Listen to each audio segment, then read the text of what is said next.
બાપે દીકરીને એટલું પૂછ્યું તું, બેટા કરિયાવરની યાદીમાં કંઈ લખાવું છે?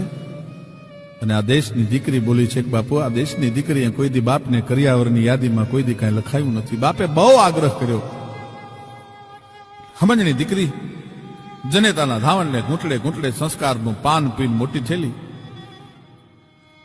દીકરીના મોઢામાંથી શબ્દ નીકળ્યા, બાપુ જો આપને બહુ થતું હોય, આપ જો બહુ આગ્રહ કરતા હોય તો એક મારું કામ કરજો. શું બેટા?